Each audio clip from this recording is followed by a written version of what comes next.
Hello everyone, मेरा नाम है विष्णुदत्त और आज की इस वीडियो में आप सभी का स्वागत करता हूं। ये वीडियो खास है। क्यों खास है? क्योंकि इस वीडियो में हम जानेंगे checklist for UPSC CSC 2024 prelims. क्या आपने अपनी प्रिपरेशन जर्नी में प्रीलिम्स के लिए कुछ मिस तो नहीं किया है? अगर मिस किया होगा तो आप इस चेकलिस्ट के द्वारा उसे चेक कर लीजिए और अभी आपके पास टाइम है, क्योंकि आपका जो एग्जाम है वो 16 जून को होने जा रहा है। पहली तो बड़ी इंफॉर्मेशन यही है, जो एग्जाम पहले 26 मई को होना था, इंडिया में जनरल इलेक्शंस हैं अभी, तो उसकी वजह से वो जो पेपर है आपका वो 16 जून तक पोस्टपोन हो गया। अब 16 जून को होगा। अब चेक करते हैं बारी बारी से प्रीलिम्स में। अगर आपने अच्छी खासी मेहनत की है, इन पॉइंट पे ध्यान दीजिएगा। अगर आपने कुछ मिस किया है तो फिर आप उसे अभी पढ़ लीजिएगा। तो सबसे पहले स्टार्ट करते हैं पेपर 1 से। दो पेपर होते हैं, जीएस पेपर 1 फिर जीएस पेपर 2 यानी कि सीसेट। तो पहला पेपर है जीएस। तो जीएस में मोटा मोटा इन कंपोनेंट से आपसे क्वेश्चन पूछे जाते हैं पेपर 1 के अंदर। तो सबसे पहले अगर मैं बात करूं पॉलिटी की, तो क्या आपने पॉलिटी पढ़ ली है? क्या आपने अभी तक एनसीईआरटीज पढ़ी है या फिर आपने लक्ष्मीकांत पढ़ी है? तो आप एक बार चेक कर लीजिएगा कि आपका पॉलिटी वाला पूरा जो कवरेज है वो कंप्लीट है कि नहीं। और इसके साथ साथ आप प्रीवियस ईयर क्वेश्चंस को जरूर सोल्व करके देखें, सो दैट आपको एक आइडिया लगे कि कहां से फंडामेंटल राइट से क्वेश्चन आते हैं या कहां से पूछी जाती हैं, कौन से अमेंडमेंट, कौन सी चीजें हैं जहां से सवाल आ रहे हैं। ठीक है, तो पीवाईक्यू बेस बनेंगे। लेकिन अगर आपने लक्ष्मीकांत वगैरह पढ़ ली है तो एक बार चेक जरूर करिएगा कि आपकी पॉलिटी कंप्लीट है कि नहीं। उसके बाद दूसरे नंबर पे आता है हिस्ट्री। हिस्ट्री के अंदर आपसे चाहे आपका एंशिएंट है, चाहे मेडिवल पार्ट है, चाहे मॉडर्न है, वर्ल्ड ज्योग्राफी से प्रीलिम्स में इतने सवाल नहीं आते हैं। क्या आपने तीनों पार्ट कवर कर लिए हैं? और कवर करने का सबसे बेहतरीन तरीका होगा, अगर आपने एनसीईआरटीज पढ़ी है गुड है, उसके बाद अगर आप कवर करना चाहें तो आप स्पेक्ट्रम वाली बुक से कवर कर लें और प्रीवियस ईयर लगा करके ये चेक कर लें कि आपकी प्रिपरेशन जर्नी कहां पर है। अगर आप नहीं सोल्व कर पा रहे हैं चीजों को, जहां भी कमियां हैं उन्हें एक बार फिर से रिवाइज करें। ठीक है, उसके बाद थर्ड पार्ट जो यहां पे आपको कवर करना है that is related to geography. Geography आपकी चाहे वो ह्यूमन ज्योग्राफी है, चाहे फिजिकल ज्योग्राफी है, और सबसे बेहतरीन तरीका है ज्योग्राफी को कवर करने का एनसीईआरटीज। अगर आपने नहीं पढ़ी है तो पढ़िए। और मैं फिर से दोहराऊंगा कि प्रीवियस ईयर क्वेश्चन लगा करके जरूर चेक कर लें कि आप कहां पे स्टैंड कर रहे हैं। फोर्थ सब्जेक्ट जो आपको यहां पे कवर करना है दैट इज जनरल साइंस। तो जो जनरल साइंस है वो आप चाहे आपका केमिस्ट्री से क्वेश्चन हो सकता है, फिजिक्स से होता है, बायोलॉजी से हो सकता है, साइंस एंड टेक से हो सकता है, करंट किसी न्यूज से हो सकता है, तो इनको जरूर चेक कर लीजिएगा। और 10th तक की जो एनसीईआरटी है उनसे बेहतरीन जनरल साइंस नहीं हो सकता, उनसे जरूर कवर कर लिया होगा। नेक्स्ट जो आपका सब्जेक्ट है दैट इज इकोनॉमिक्स। इकोनॉमिक्स के अंदर भी बहुत बार आप देखोगे क्वेश्चन अच्छी खासी मात्रा में पूछे जाते हैं प्रीलिम्स के अंदर। तो अगर आपने नहीं कवर किया है तो आप 11th और +1 और +2 की एनसीईआरटी से कवर कर सकते हैं।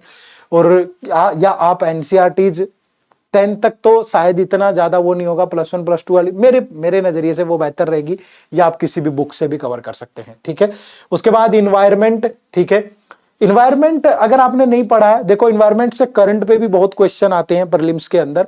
और इसके अलावा इन्वायरमेंट कवर करने का सबसे बेहतरीन जो पार्ट रहेगा वो सोशल साइंस। आपने देखा होगा 10 तक पूछा जाता है, ठीक है, या उसके बाद भी, तो वहां पे जाकर के कवर कर ले वहां पे। लेकिन इन्वायरमेंट से करंट के क्वेश्चन अच्छे खासे रहते हैं, तो करंट वाला पार्ट जरूर कर ले। ठीक है, इसके बाद अगर मैं बात करूं आर्ट एंड कल्चर। ठीक है, अगर आर्ट एंड कल्चर आपने नितिन सिंघानिया जो सर की बुक है अगर वो नहीं पढ़ी है तो पढ़ लीजिएगा।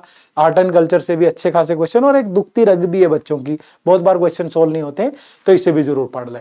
उसके बाद करंट अफेयर। ठीक है, तो करंट अफेयर से नॉर्मली हर हिस्से से ही सवाल रहते ही रहते हैं, मिक्स भी रहेंगे। करंट अफेयर में पीआईबी मस्ट है, पीआईबी कवर करिएगा, और एक कोई भी न्यूज़पेपर। ठीक है, और करंट से कोई डायरेक्ट क्वेश्चन नहीं होते हैं, अपॉइंटमेंट से रिलेटेड कौन क्या बना है ये सब नहीं होता है। आपकी स्कीम पे क्वेश्चन होगा, कोई लॉ बना है, ठीक है, कोई और किसी भी टाइप के चेंजेस हैं, लेकिन प्रॉपर एक आधारभूत चीजें पूछी जाती हैं। ये वन डे एग्जाम्स वाली बातें यहाँ पे नहीं पूछी जाती हैं। कोई स्कीम आई है उस पर सवाल आ जाएगा, कोई नया लॉ इंट्रोड्यूस हुआ है, कोई कुछ पास हुआ है संसद के अंदर उस पर आ जाएगा, कोई साइंस एंड टेक की बड़ी न्यूज है वहां से रिलेटेड कुछ चीजें आ जाएंगी, स्पोर्ट्स से हो सकती है कुछ ना कुछ, लेकिन बढ़िया चीजें पूछी जाएंगी। ये नहीं कि ये फीफा वर्ल्ड कप किसने जीता था, क्रिकेट वर्ल्ड कप किसने जीता, इस टाइप की चीजें नहीं पूछता है। ठीक है, तो ये आपका तैयार हो गया पेपर 1 जीएस। ठीक है, अब ये पूरा तैयार है आपका। ठीक है, अगर आपने ये सारी चीजें कर ली हैं अच्छे से, प्रीवियस ईयर क्वेश्चन आपने सोल्व कर लिए हैं लगभग हर सब्जेक्ट के, उसके बाद आप प्रैक्टिस कर रहे हैं, एक अच्छी दिशा में आगे बढ़ रहे हैं। ठीक है, आप पेपर देने जाएंगे, आपका बहुत बेहतरीन रिजल्ट मिलेगा अगर आपने मेहनत की है। लेकिन अगर इसी चेकलिस्ट के अंदर एक चीज और मिसिंग है, अगर अभी तक आपका ध्यान इस पे नहीं गया है तो इसे भी चेक कर लीजिएगा, that is your GS paper 2 यानी कि सीसेट। ठीक है, अगर सीसेट आपने अभी तक प्रिपेयर नहीं किया है या सीसेट के अंदर आपने मैथ, रीजनिंग और इंग्लिश कॉम्प्रिहेंशन के इंपॉर्टेंट टॉपिक नहीं पढ़े हैं तो फिर आपके लिए वो खतरे की घंटी है। आप कहोगे सर एक बार बता दो उनमें भी कौन से इंपॉर्टेंट टॉपिक, मैं बता देता हूं। ठीक है, यहां पे अगर मैं बात करूं मोस्टली सीसेट, क्योंकि ये क्वालिफाइंग पेपर है, 33% मार्क्स आपको लेने हैं, सिर्फ क्वालिफाई करना है। ठीक है, तो मैथ के अंदर खासकर मैं मोटे मोटे टॉपिक्स की बात करूंगा। सबसे पहले अगर आपने नंबर सिस्टम नहीं पढ़ा है, और नंबर सिस्टम के नाम पे सिर्फ 4 पेज पढ़ने से कोई लाभ नहीं होगा, क्योंकि नंबर सिस्टम से डीपली क्वेश्चन पूछे जा रहे हैं, आपको बहुत सारे कंसेप्ट आने चाहिए, क्योंकि लास्ट ईयर 22 क्वेश्चन थे नंबर सिस्टम से। उसके बाद दूसरा टॉपिक आपका परमुटेशन एंड कॉम्बिनेशन, प्रोबेबिलिटी वाला, ये कवर नहीं किया है, ये आजकल ज्यादा पूछे जा रहे हैं। इसके अलावा अगर आप बात करोगे परसेंटेज, रेशियो, प्रॉफिट लॉस, इनसे तो सवाल हमेशा रहते ही हैं, चाहे टाइम एंड वर्क है, चाहे टाइम स्पीड डिस्टेंस है, चाहे आपका एचसीएफ एलसीएम है। ठीक है, एचसीएफ एंड एलसीएम है, चाहे एवरेज है, चाहे एजीज है, चाहे नंबर सीरीज है। ठीक है, तो यहां पे ये 2 टॉपिक तो आपके लिए मस्ट हैं, इन दोनों में से एक टॉपिक जरूर पढ़ करके जाएं और प्रेफरेंस नंबर सिस्टम को दें। ठीक है, उसके बाद आप यहां से, क्या आपके ये सारे टॉपिक प्रिपेयर्ड हैं? अगर नहीं प्रिपेयर्ड हैं तो आपकी प्रिपरेशन अधूरी है, उसे फिर से शुरू कर लें। ठीक है, या कहीं से प्रैक्टिस की कमी है, रिवीजन की कमी है। दूसरे नंबर पे रीजनिंग की अगर मैं बात करूं तो रीजनिंग में भी मैं आपको बता देता हूं, अगर आपका कैलेंडर, ठीक है, क्लॉक, ठीक है, कैलेंडर, क्लॉक, उसके बाद coding decoding, coding and decoding, analogy, syllogism, direction, blood relation, ranking, अगर आपने अभी तक ये टॉपिक भी नहीं पढ़े हैं तो इन टॉपिक को भी पढ़ लीजिए। रीजनिंग में मोस्टली क्वेश्चंस आपके इन्हीं हिस्से से होते हैं, बहुत ज्यादा टॉपिक नहीं है। अगर बात करोगे 2 और 2 4 6 8 टॉपिक ही हैं जो आपको पढ़ने हैं यहाँ पे। ठीक है, उसके बाद रीडिंग कॉम्प्रिहेंशन के अंदर, रीडिंग कॉम्प्रिहेंशन में आपको प्रैक्टिस की बहुत जरूरत पड़ेगी, लेकिन ध्यान रखिएगा कि यहाँ पे क्वेश्चन जो है वो डायरेक्ट ऐसा नहीं है कि सिंपल किसी पैसेज से पूछे जाते हैं। क्वेश्चन पूछने का एक स्ट्रक्चर है प्रॉपर, कोरोलरी पे, अजम्पशन पे, ठीक है, किसी क्रिटिकल मैसेज पे, कंक्लूजन पे, इन पे बेस्ड क्वेश्चन होते हैं। तो अगर आपने वो वाला भी पार्ट नहीं किया है तो यहाँ पे कर लीजिएगा, आपको बहुत सारी प्रैक्टिस की जरूरत पड़ेगी।